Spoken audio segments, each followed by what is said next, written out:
Құрметті көрермендер, бүйрекке әсер ететін 5 әдет. Менің ақпаратым сіздерге қызықты болса, тегін лайк басып, подписаться батырмасын басуды ұмытпаңыз. Сонда ғана сіз қажетті ақпаратты жоғалтып алмай, үнемі бірінші көретін боласыз. Білесіз бе, бүйректің жағдайы бүкіл ағзаның денсаулығын анықтайды. Сондықтан олардың өз функциясын дұрыс және дәл орындауын қамтамасыз ету өте маңызды. Сізге бүйректеріңіз сағат сияқты жұмыс жасайтын болып көрінсе де, олай болмауы әбден мүмкін. Сол үшін осы 5 әдеттен арылу қажет. Ең алдымен пассивті өмір салты. Егер сіз сәл қозғалсаңыз және көп уақытты отыруға жұмсасаңыз, сіздің бүйрегіңізде ауру пайда болуы мүмкін. Бұған жол бермеу және қан айналымын қалыпқа келтіру үшін сіз күндіз үстелден тұрып біраз қимылдауыңыз керек. Екіншісі, артық кофеин. Көп кофе ішу әдеті үшін бүйрек сізге рахмет айту екталай. Кофеин диуретикалық әсерге ие. Бұл бүйректің нашарлауына әкелу мүмкін. Үшіншісі, өте жиі дәрі қабылдау.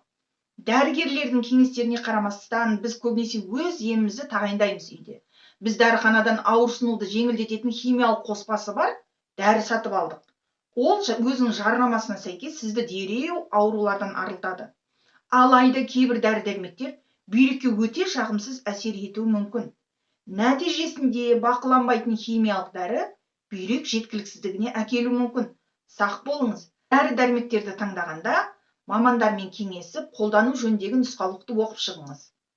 Төртіншісі, бұл ұйқының дұрыс болмауы.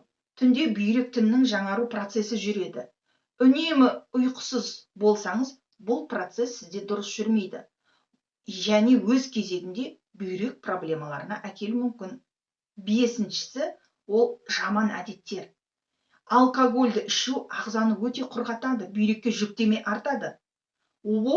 Олардың денсаулығына әсер етпей қалмауы мүмкін емес. Темекі шегуде бүйрек жеткіліксіздігіне әкеледі. Ал сіз осы әдеттерден аулақсыз ба? Төменде сіз бүйректі ауыртпау үшін қандай әдістерді қолданып жүрсіз? Жазып, пікір қалдырыңыз. Келесі видеомдағы менің пайдалы кеңесім, бүйрекке тас жиналған кезде қалай емдеуге болады? Тегін лайк басып, подписаться батырмасын басуды ұмытпаңыз. Денсаулығыңыз мықты болсын. Сау болыңыздар. Көріскенше.